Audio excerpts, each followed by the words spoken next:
Hello student, welcome to my YouTube channel study time. तो बच्चों, आप सबका फिर से एक न्यू वीडियो में स्वागत है। और आज के इस वीडियो के माध्यम से कक्षा 6 क्लास का हिंदी का जो आपका 6 चैप्टर है, झारखंड के वाद्य यंत्र, जो यह अध्याय है, यह अध्याय का जो आपका ऑब्जेक्टिव क्वेश्चन है, इस वीडियो के माध्यम से सभी ऑब्जेक्टिव क्वेश्चन को मैं बताने वाला हूँ। और आप वीडियो को ध्यान से और लास्ट तक देखिएगा, क्योंकि वीडियो के लास्ट में आपसे 5 से 6 ऑब्जेक्टिव क्वेश्चन पूछे जाएंगे टेस्ट के रूप में, जिसका आंसर आपको स्वयं देना है। और अगर आप उसका आंसर नहीं जानेंगे, जो आपका टेस्ट में क्वेश्चन पूछे जाएंगे, तो आप कमेंट में हमें पूछिएगा कि उसका आंसर क्या होगा। मैं आपका कमेंट जरूर दूँगा, कमेंट का रिप्लाई जरूर दूँगा। तो चलिए वीडियो को शुरू करते हैं। देखिए, फर्स्ट क्वेश्चन की ओर बढ़ते हैं बिना विलंब किए हुए। देखिए, फर्स्ट क्वेश्चन आपका पूछा जाता है कि वाणी का श्रृंगार क्या है। देखिए, वाणी का श्रृंगार क्या होता है, इस अध्याय को रीडिंग किए तो आपको पता होगा। और इस अध्याय को अगर आप रीडिंग नहीं किए हैं तो उसका वीडियो आगे बताऊंगा मैं कि कहाँ से देखना है रीडिंग का वीडियो। तो आप वीडियो में लास्ट तक बने रहिए, उसका वीडियो कहाँ से देखना है मैं बताऊंगा, ठीक है।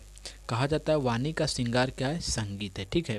वाणी की अगर आवाज़ में मधुरतापन आ जाता है तो वही संगीत बन जाता है, ठीक है।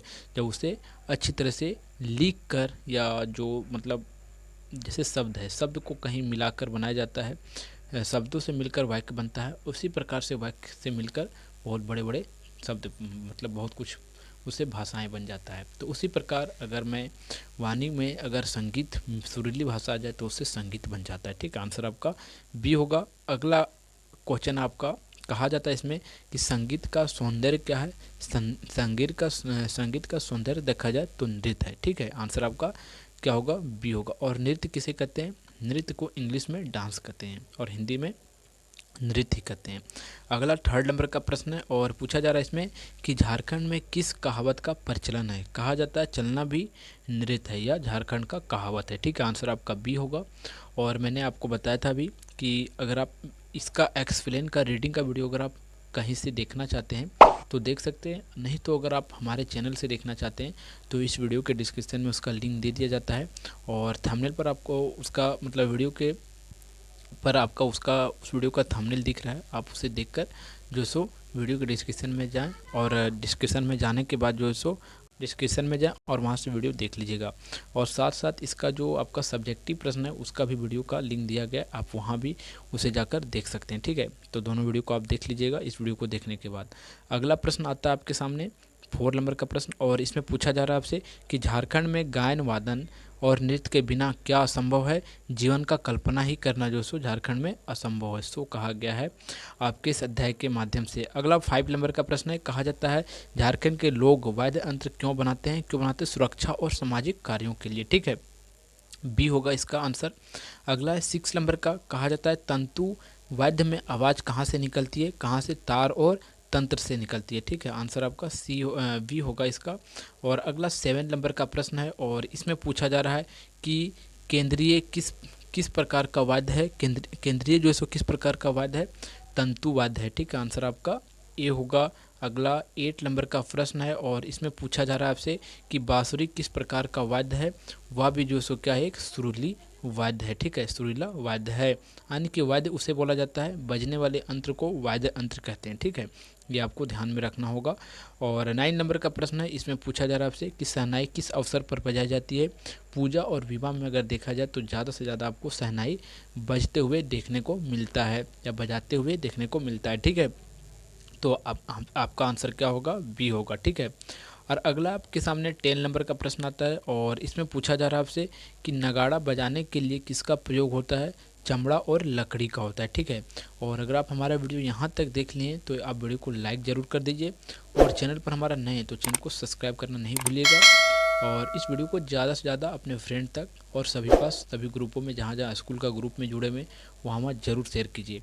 तो अब बढ़ते हैं हम अगला 11 नंबर प्रश्न की ओर, और इसमें पूछा जा रहा है आपसे कि ढोल और ढोलक किस वाद्य की श्रेणी में आते हैं। किस वाद्य की श्रेणी में आते हैं, घन वाद्य की श्रेणी में आते हैं। आंसर आपका बी होगा। अगला 12 नंबर का प्रश्न है और इसमें पूछा जाता है कि मादल किस राज्य का प्रमुख वाद्य यंत्र है। झारखंड का, ठीक है। और देखिए, अगला आपके सामने 30 नंबर का प्रश्न है, कहा था बेर किस काम में आता है? तो बेर आपका जो है सो शिकार करने के कामों में आता है, ठीक है। आंसर आपका ये होगा। नेक्स्ट नंबर का प्रश्न है, और नेक्स्ट नंबर का प्रश्न पूछा जाता है, बांसुरी किससे बनाई जाती है? बांसुरी जो है सो बाँस से बनाई जाती है। और आपको पता होगा कि बांसुरी किससे बनाई जाती है। और अगला 15 नंबर का प्रश्न है कि मुरली किसका दूसरा रूप है? बांसुरी का ही दूसरा रूप है मुरली, ठीक है। और देखिए, अगर आप वीडियो थोड़ा सा लंबा बन रहा है तो आप धैर्यपूर्वक देखिए और ध्यान से देखिए, क्योंकि आपके परीक्षा में जो क्वेश्चन पूछे जाएंगे, सभी जो क्वेश्चन पूछे जाएंगे ऑब्जेक्टिव क्वेश्चन यहीं से पूछे जाएंगे। तो अगर आप वीडियो को लास्ट तक और ध्यान से देख लेते हैं तो आपको कहीं भी दिक्कत नहीं होगा। अब बढ़ते हैं हम अगला 60 नंबर क्वेश्चन की ओर। और इसमें पूछा जा रहा है आपसे कि शंख किस वाद्य श्रेणी में आता है? शंख जो सो सुरीला वाद्य श्रेणी के अंदर आता है, ठीक है। आंसर आपका बी होगा। अगला नेक्स्ट नंबर का प्रश्न है, और पूछा जा रहा है तुमक तुमक किससे बना होता है? तुमक किससे बना होता है? तो लोहे की धातु से, सॉरी, लकड़ी और चमड़े से बना होता है। आंसर सी होगा। अगला 18वां नंबर का प्रश्न है, इसमें पूछा जाता है कि केदरी किससे बजाई जाती है? और यह जो सो कमनियों से बजाई जाती है। आपका सामने जो बी नंबर का आंसर है यही इसका आंसर होगा, ठीक है। अगला 19 नंबर का प्रश्न है, और इसमें पूछा जाता है कि सुरीले वाद्यों से क्या निकलती है? धून निकलती है। उसे हम लोग धून कहते हैं, जो आवाज़ निकलती है उसे, ठीक है।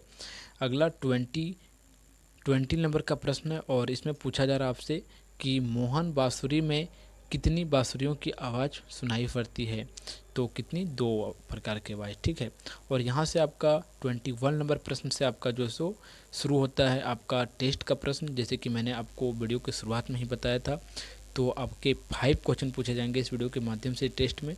उसका आंसर आपको कमेंट में देना है। और अगर आप इसका जो आपका ऑब्जेक्टिव क्वेश्चन पूछा जा रहा है टेस्ट के माध्यम से, अगर आप इसका आंसर नहीं जानते हैं तो आप कमेंट करके हमें पूछ लीजिएगा, और जानते हैं तो पर भी कमेंट कीजिए। मैं देखता हूं कि कौन कौन बच्चे इस क्वेश्चन का, यानी कि टेस्ट वाले क्वेश्चन का आंसर दे पाते हैं और कौन नहीं दे पाते हैं। तो देखिए, क्वेश्चन पढ़ते हैं और क्वेश्चन को समझिएगा। कहा जाता है घन वाद्य बजाने के लिए क्या किया जाता है? क्या किया जाता है? फूका जाता है या खींचा जाता है? क्या किया जाता है? आंसर आप दीजिए। अगर आप चैप्टर को रीडिंग किए होंगे तो आपको पता होगा, और रीडिंग नहीं किए तो इस वीडियो के डिस्क्रिप्शन में लिंक दे दिया जाता है, वहाँ से ज़रूर देख लीजिएगा। अगला है, कहा जाता है कि झांझ किस वाद्य की श्रेणी में आता है? किस वाद्य की श्रेणी में आता है? आंसर आपको देना है।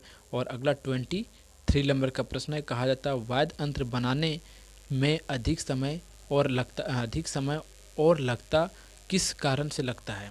जो अधिक समय लगता है किस कारण से लगता है? तो इसका जवाब आपको पता होना चाहिए, क्योंकि ये प्रश्न आपसे पूछा जा रहा है। मुझे तो पता है, लेकिन मैं देखता हूँ कि कौन कौन बच्चे इस क्वेश्चन का आंसर दे पाते हैं। और 25 नंबर का क्वेश्चन आता है, कहता है ढोल बजाने के लिए क्या उपयोग होता है? क्या उपयोग होता है ढोल बजाने के लिए? आप अपने घरों में भी देखे होंगे, जब आपके घरों में शादी या जो कुछ फेस्टिवल होता है वहाँ भी आप देखे होंगे, ठीक है। और इस प्रकार से इस टेस्ट का लास्ट प्रश्न पूछा जाता है आपसे 25 नंबर का। इसमें पूछा जाता है परिवर्तन के इस दौर में भी वाद्य यंत्र कहाँ सुनाई देती है? कहाँ सुनाई देती है? आपके घरों में, शहरों में, गाँव में, मोहल्ले में कहाँ देती है सुनाई? आपको कमेंट करना है। और इस प्रकार से इस चैप्टर का जो आपका ऑब्जेक्टिव क्वेश्चन और जो टेस्ट के प्रश्न थे, दोनों क्वेश्चन समाप्त होता है। तो वीडियो अगर आपको अच्छा लगा है तो वीडियो को आप लाइक ज़रूर करना है आपसे, और चैनल पर नए तो चैनल को सब्सक्राइब कर लेना है आपको।